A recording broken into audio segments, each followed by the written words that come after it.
see it's beginning to train with new cell development back across Shawnee County feeding into this. So it'll take a while for this to cross the metro area. We've got flash flood warnings out in effect, so just be aware of that.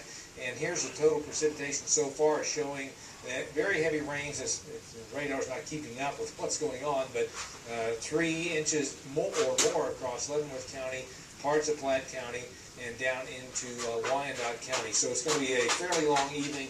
Temperatures still in the 90s in Olathe, so that's feeding into these storms, and that's going to slow down the southern progress. So the winds are picking up, rainfall picking up.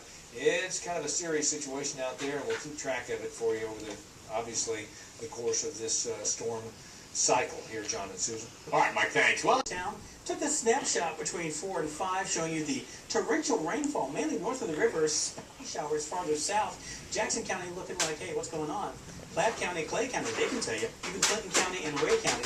Torrential rains that actually started from Leavenworth and Atchison counties on the Kansas side, still holding together. A little bit of hail and a lot of wind. And look at the heat index, chopped. Zona Rosa felt like 80 at the height of the storm, while the River Market and Independence Center were still feeling like 100. 75, a quick drop in temperature at the airport. We had cloudy skies and thunderstorms, feeling like 80, as I already mentioned. And as you see here, there are severe thunderstorm warnings that are mainly out for Platte and Clay counties, going even into Ray County. But not much additional redevelopment close to home. Farther out to the southwest, we were monitoring this front getting a little more active.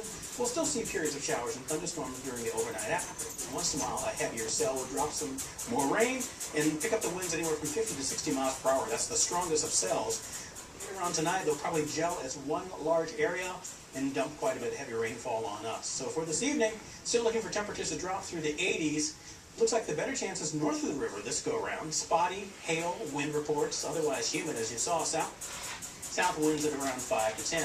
And keep the umbrella handy for a good portion of Wednesday, especially if you're traveling farther to the north, because it looks like torrential downpour is still a possibility. We'll call it partly to mostly sunny skies, but as you go farther to the north, that'll be our best chances for going up toward the Iowa state line. So in reviewing on Wednesday, morning storms giving way to afternoon leftovers, but still hot otherwise, and a high temperature of 91. 7-day forecast is going to heat it up for the latter half of the work week, and more storms by Friday night.